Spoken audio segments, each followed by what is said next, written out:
Kicking off at number 5, SCP-2317, and I'm sure you'll all appreciate this fact, but this video is going to have a lot of jumbled numbers throughout because you know that's how catalogue systems work, right? Well, let me introduce you to SCP-2317, which is the perfect way to demonstrate the levels of secrecy that the SCP Foundation operates. So much so that depending on what level of security clearance you have, the more you'll know about 2317, and the more you'll realise how absolutely screwed we'd all be if it ever got out. Essentially, SCP-2317 is a locked wooden door that leads to an alternate reality. Inside that reality is a demonic, anomalous entity that swallows planets whole, yet is supposedly locked away by 7 bones of another of its own species, binding it in a ritual that by all accounts will prevent the end of all existence. The thing is though, 6 of those bones are broken, and now there's only 1 of those bones preventing it from escaping. The Foundation goes to great lengths to fabricate a ritual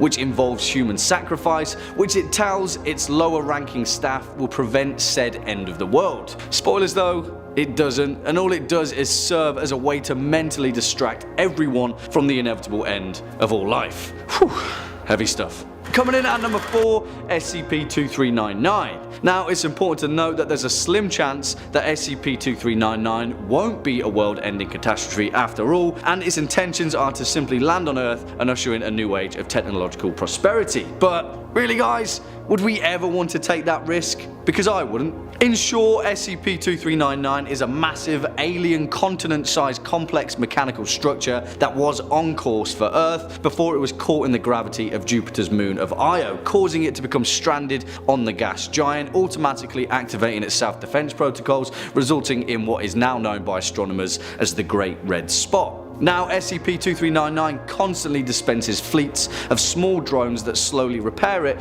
and as far as the latest update goes, it's nearly ready for completion. The thing is, it's encased in an indestructible force field that the Foundation currently has no way of even denting or even scanning to figure out what the hell is going on underneath there. Their latest plan was known as Protocol Legionnaire, which essentially was firing a volley of nuclear warheads enough to wipe out civilization 1,000 times over. And guess what?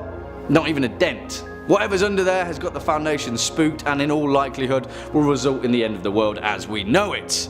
Hey, that's a song, right? Next up at number 3, SCP-3003. If any of you have a fear of the uncanny, then this one's for you, because if the thought of being parasitically overthrown by a sentient alien bug sends shivers down your spine, then let me introduce you to SCP-3003, otherwise known as the end of history.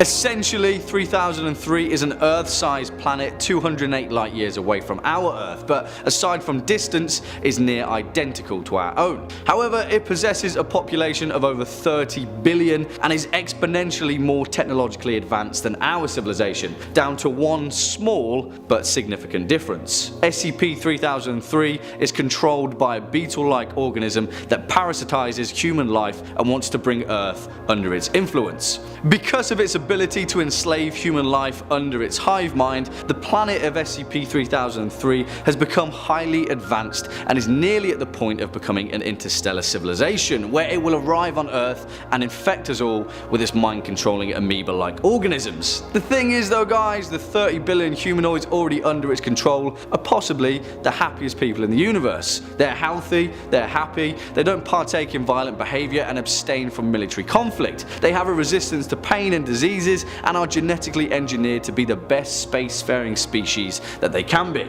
But they also lack all semblance of free will and self-determination, so get the hell away from my brain, you damn alien bug. Swinging in at number 2, SCP-3007. Whew, this one's a doozy. And SCP-3007 is what is known in the Foundation as an info hazard, a key to class info hazard, which in other words means it's really bad. An info hazard by nature wants to be spread via knowledge and awareness, and as we all know, you can't kill an idea. Essentially, 3007 is a simultaneous dream that people have, which exhibits them walking through a strange world, not unlike our own. If they're injured in that world, they're injured in real life. If they die, they die. And there's an entity imprisoned within it that wants nothing more than to bleed out into our world to do the same. it's known as the Red. Now, there's a lot to this skip, and the canon surrounding it is very, very intricate, but essentially the Red is an anomalous entity that attached itself to a highly advanced alien civilization that had reached space exploration and stumbled upon it. Over hundreds of years, it used this unfortunate civilization as its plaything, twisting and contorting them into monstrosities and warping their world for its own sadistic pleasure. And guess what? It wants to do exactly the same to our world and is slowly luring people to its awareness through the power of dreams. Currently, the only way to contain this spread is to terminate all people who become aware of the info hazard, and as far as plans concerned, there is none. Oops. And finally, at our number 1 spot, SCP-001 SDL. Alright, as far as fiction goes, SCP-001 When Day Breaks is one of the most masterful and horrifying stories told throughout the entire Foundation, and it's a testament to exactly what the SCP multiverse can produce. Now, there's no clear definition on what SCP-001 is, and instead there are over 30 different proposals which keep the whole thing ambiguous. One of those proposals is SDL, or When Day Breaks, and it gives a whole new meaning to Don't Go Into the Light.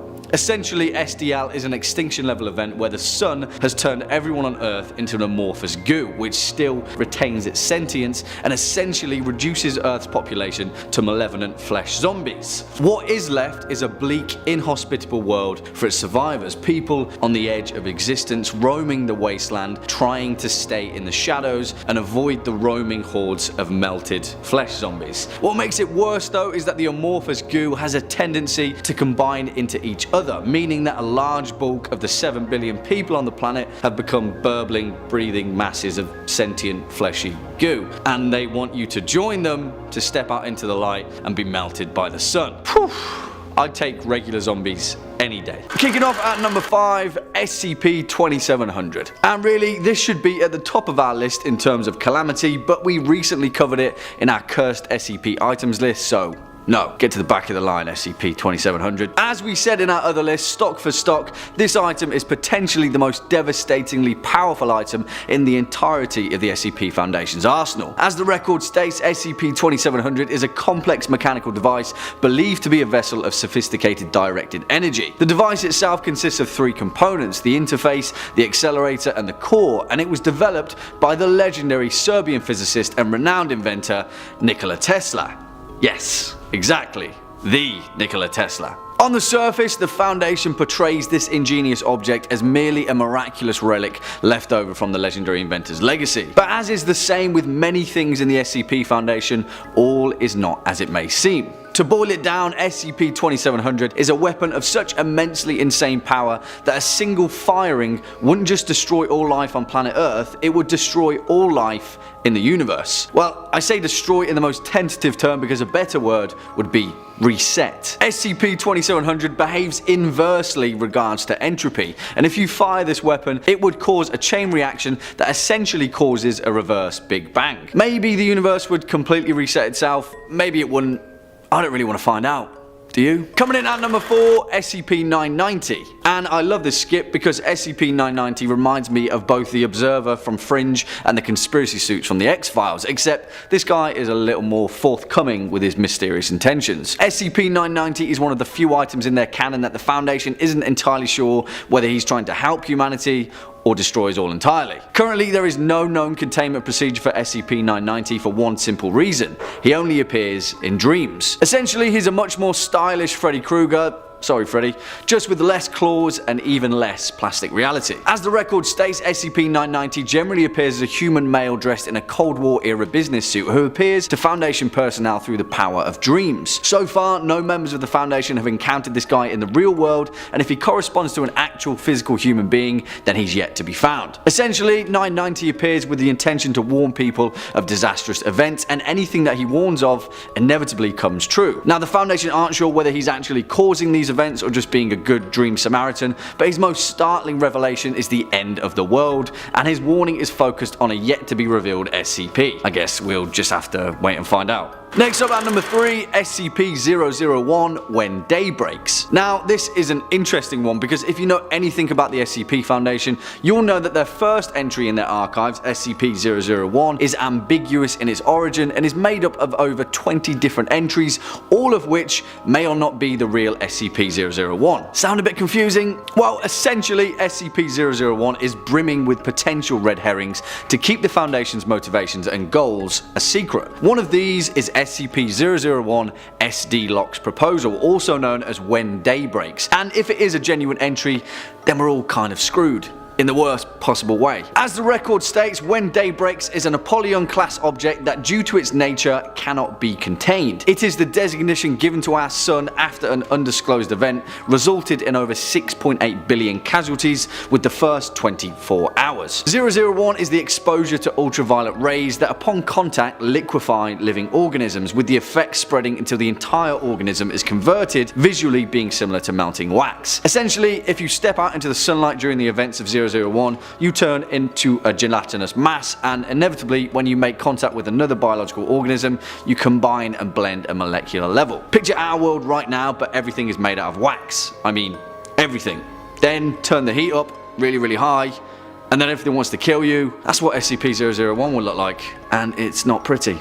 Swinging in at number 2, SCP-2935. And conceptually, this is one of my favourite SCPs in the whole Foundation, although it's also perhaps the most bleak, so go figure. As the record states, SCP-2935 is a space-time anomaly that exists within a limestone cave beneath a cemetery near Joppa, Indiana. The anomaly in question is a nearly exact replicate reality of modern Earth in the year 2016, with one quite significant difference. All life, both biological and non-biological, as well as any sentient entities, machines, computers, and other lifelike phenomena, ended on April 20th, 2016. All life forms within 2935 suddenly and without warning expired sometime between the hours of 3 AM and 4 AM Eastern Time, the reason for which is currently uncertain. When I say all life, I mean all life. Even the alternate reality version of SCP-682, as in the hard to destroy reptile who can withstand any destructive effect, even he died. As it turns out though, there is a little bit more to this story, and it appears that the events of SCP-2935 happened after an SCP agent known as Keller entered this Earth from an alternative reality, but unbeknownst to him was himself an anomalous entity that when exposed to another version of reality brings about the end of all life. As SCP-2935 explains, Keller was caught in a time loop, and every other version of himself was destined to enter the same space-time anomaly at some point. To stop this, he nuked himself as well as the mobile task force accompanying him to bring an end to the time loop and stop the same effects spreading to our version of reality. What a hero. And thankfully the Foundation filled the hole with cement and just tried to forget about the whole thing. And finally, at our number 1 spot, SCP-610. And of course it has to be the classic scenario, a deadly pathogenic infection that could potentially spread across the planet and bring an end to all life as we know it. Although that would be the kind scenario because it doesn't exactly bring an end to all life, it seeks to consume it and turn it into a fleshy amorphous mass of skin and limbs and eyes. There's a reason why this entry is nicknamed the Flesh That Hates, and you're about to find out exactly why. As the record states, on first look, 610 appears to be a contagious skin disease with symptoms including a rash, itching, and increased skin sensitivity. Within 3 hours of exposure, the disease will cause blemishes resembling heavy scar tissue that within 5 hours completely consumes the victim. The victim then appears to expire but will restart after several minutes, where the scar tissue on the victims then begin to move on its own accord and grow at a rapid rate. Victims have been observed growing extra limbs, elongating their heads, and splitting apart parts of their bodies where additional branches of flesh will grow. The thing is though, once infected, 610 seeks to aggressively spread itself over the nearest surfaced area, searching for other biological organisms that it can add to its mass. 610's only motivation is to consume the planet into one writhing, limb-filled mass of flesh. 7 billion people's worth. That's like an ocean's worth of flesh. Kicking off at number 5, SCP-169. And for this particular entry, we're going to be gently dipping our toe into the very specific and terrifying category that is anomalous entities that could potentially spell the end of the world. Let me introduce you to SCP-169, and you can happily rest assured that if it ever did set into play its apocalyptic chain of events and destroy the planet, there'd be literally nothing you could do to save yourself, given the fact that, technically speaking, SCP-169 kind of is the planet. Yeah, let me explain. 169 is the serpentine leviathan of nautical legend, the literal living definition of the serpent that wraps itself around the earth, Jormungandr of Norse legend, the Leviathan of the Hebrew Bible, Tiamat of Mesopotamia. In the canon of the SCP Foundation, 169 is the living embodiment of all of them and then some. As the record states, because of its size, 169 cannot and almost certainly will never be contained, given the fact that no structure on Earth is large enough or strong enough to contain it. The location of SCP-169 isn't precisely known, but satellite imagery has vaguely designated it as residing mainly in the southern Atlantic Ocean, possibly stretching to the tip of South America. The Foundation estimates that its body length is anywhere between 2,000 and 8,000 kilometers, and the creature itself is thought to have existed since the pre-Cambrian era. I mean, it kind of goes without saying, but on its size alone, SCP-169 could simply cause a global tidal wave just by kicking out in its sleep. I mean, that's if snakes could kick, but you get the idea, right? The Leviathan is based on a legend as old as civilization itself, so it goes without saying that its prime directive is to bring an end to all life on Earth. Thankfully, it seems that the creature is dormant for now. Coming in at number 4, SCP-008. And whilst our previous entry is mythologically light-hearted enough, this particular entry in the Foundation's archives is based upon perhaps one of the most terrifying biological entities known to humanity, an infectious prion disease. Imagine every pandemic or contagion horror movie you've ever seen. Hell, roll in all of the Living Dead apocalypse films too, and they rarely come close to the startling efficiency of this particular zombie plague. In many ways, SCP-008 is the stereotypical breakdown of the virus that would beckon forth the zombie apocalypse. It's even got the whole by removing the head or destroying the brain trope too. But the scariest part of this entry is the suggestion of how our governments will react to having access to it. And that's a whole new level of fear, right? Biological zombie warfare. As the record states, 008 is a complex prion disease with 100% infectiousness, 100% lethality, transmission of which occurs through exposed mucous membranes and all bodily fluids. It's in the efficiency of 008 where the terror truly lies though, because, I mean, come on, even in the bleakest of pandemic horrors, there's some kind of cure or immunity. Nope, not in this case, because this is the SCP Foundation and there is no hope. As we also mentioned, this entry goes one further with the anxiety-ridden implication and states that although all known samples of SCP-008 have otherwise been securely contained with the utmost urgency for security, at some point in 1959 the Russian government took control of one of the discovered samples after working collaboratively with the SCP Foundation, the location of which is now otherwise unknown. Yeah, you know what I'm getting at, right? A zombie apocalypse arms race.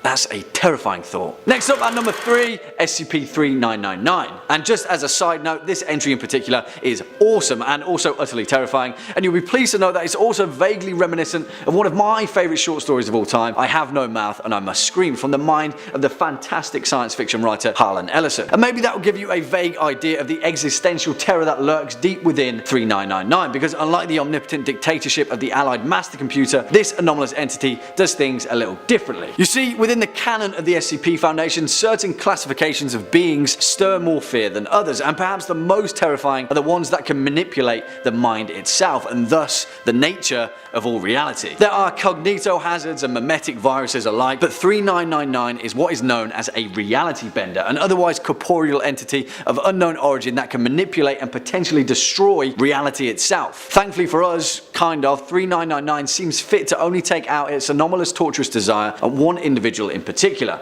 a member of the Foundation staff by the name of researcher Talaran, who, much like the 5 victims of the Allied master computer in Ellison's story, is the perpetual mental slave of the 399 entity, caught in the eternal torment of both psychological and physical misery. Now, take my word for it, the terrifying reality-bending entity within this entry could very much bring about the end of the world with merely a snap of its fingers, but there's a very poignant ending to this Foundation piece that I'm relatively certain you Top 5 Scary Videos viewers will enjoy. Shout out to Lord Stonefish, the creator of this entry, because it's one of my personal favourite picks in the whole of the Foundation archives, and it's masterfully written. You know what, there'll be links down below. Swinging in at number 2, SCP-001, the Gate Guardian, otherwise known as Dr. Clef's proposal. And as you may know if you're familiar with the SCP Foundation on a whole, the first entry in the organisation's archive, 001, isn't exactly clear in its portrayal. In fact, 001 is made up of over 30 different possible proposals as to what the entry in particular actually is, as in it may entirely be possible to be none of them, one of them, or even all of them. The one that we're concerned with though is perhaps one of its most popular, the Gate Guardian, which outlines knowledge of a colossal being made from pure energy that wields a sword with the ability